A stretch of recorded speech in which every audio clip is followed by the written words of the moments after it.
राष्ट्रपति के अभिभाषण में बहुत बड़े बड़े दावे सरकार की ओर से किए गए और परंपरा के अनुरूप सरकार की बातों को महामहिम राष्ट्रपति जी के श्रीमुख से कहलवाया जाता है, लेकिन उन दावों में कितनी सच्चाई है ये जानना बहुत जरूरी है मान्यवर। और हम बात शुरू करते हैं 12 नंबर का पॉइंट जो है, जिसमें यह कहा गया कि मेरी सरकार राष्ट्र निर्माण की उस सोच के प्रति संकल्पित है जिसकी नींव 2014 में रखी गई। 2014 में भारत के राष्ट्र निर्माण की नींव रखी गई मान्यवर।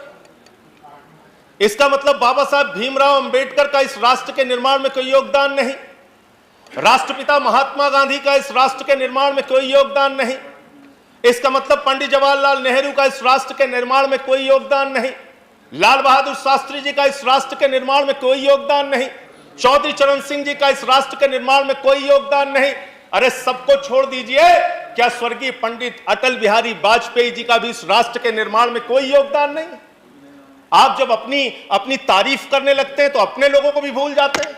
कम से कम ये तो मानिए कि 7 साल उनका कार्यकाल रहा, उसकी तारीफ कर देते आप। लेकिन व्यक्तित्व का संकट है जो आपने कहा, कैसे तारीफ करें, कैसे चर्चा करें। और नया भारत की बात कही गई मान्यवर, निश्चित रूप से नया भारत बना है। 2014 से हमने देखा है नया भारत, जिस नए भारत के अंदर मॉब लिंचिंग करके लोगों को मारा गया। हमने देखा है वो नया भारत जिसमें 15 लाख का वादा करके इस देश के लोगों को धोखा देने का काम किया गया। हमने देखा है वो नया भारत जिसमें 2 करोड़ नौजवानों को हर साल नौकरी देने की बात कहके 84% रोजगार घटा है। और हिंदुस्तान की आजादी के बाद पहली बार ऐसा हुआ कि 45 वर्षों में बेरोजगारी का स्तर सबसे ज्यादा अगर बढ़ा है तो इस कार्यकाल में बढ़ा है। हमने देखा है नया भारत मानव। और प्रधानमंत्री जी जिस दिन प्रचंड बहुमत लेकर आए, हम सब ने उनको बधाई दी, शुभकामनाएं दिया मान्यवर। और उन्होंने एक बात कही थी कि सरकारें बहुमत से चलती हैं लेकिन देश सर्वमत से चलता है। बहुत अच्छा लगा सुन के, मन प्रसन्न हो गया। लेकिन हमने देखा वो सर्वमत का देश, हमने देखा किस तरह का वातावरण इस पार्लियामेंट के अंदर बनाया गया, लोकसभा के अंदर बनाया गया। हमने देखा मान्यवर, इस संविधान के तहत इस लोकसभा राज्यसभा का गठन हुआ है। यह लोकतंत्र का सर्वोच्च मंदिर है मान्यवर। और इस सर्वोच्च मंदिर में जय श्री राम का कोई नारा लगा रहा है, कोई अल्लाह अकबर का नारा लगा रहा है, कोई जय मां काली का नारा लगा रहा है, कोई राधे राधे का नारा लगा रहा है। आप इन नारों से खुश हो सकते हैं, ये लेकिन धर्म के प्रचार का अड्डा नहीं है, ये मुल्क के संविधान की रक्षा का अड्डा है। ये बाबा साहब भीमराव अंबेडकर के संविधान की रक्षा का अड्डा है मान्यवर।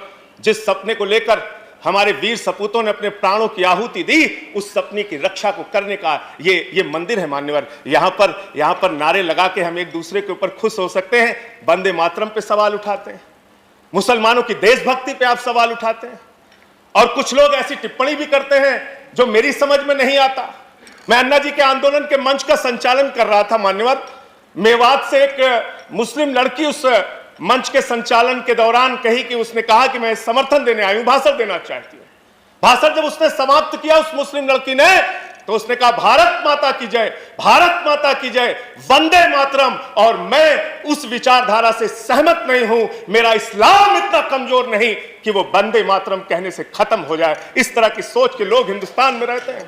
मैं जिस सुल्तानपुर के छोटे से शहर में काम करता था, वहां मेरे साथ शमशाद भाई काम करते थे। बहुत आपसे ज्यादा तेज भारत माता की जय वो लगा सकते हैं, वंदे मातरम लगा सकते हैं। आप आज इस नए भारत में कर क्या रहे हैं? झारखंड में क्या हुआ मान्यवर? चोरी के आरोप में एक आदमी को पीट के मार दिया गया इसलिए कि वो मुसलमान था, एक वर्ग विशेष से था। क्या इसकी चिंता इस सदन को नहीं होनी चाहिए? क्या धर्म के नाम पे इस देश के अंदर बंटवारे चलते रहेंगे? ये विविधता में एकता वाला देश है, यहाँ पे सभी धर्म, सभी जाति, सभी वर्ग के लोगों को सम्मान से रहने का हक है। लेकिन आपको तो दाढ़ी से आपत्ति हो जाती है, टोपी से आपत्ति हो जाती है। अच्छा हुआ आप 1857 में नहीं थे, वरना दाढ़ी रखाकर जिन उलेमाओं ने अंग्रेजों के खिलाफ लड़ते हुए अपने सर कटवाए, उनके बलिदान को आप शर्मिंदा करते हैं।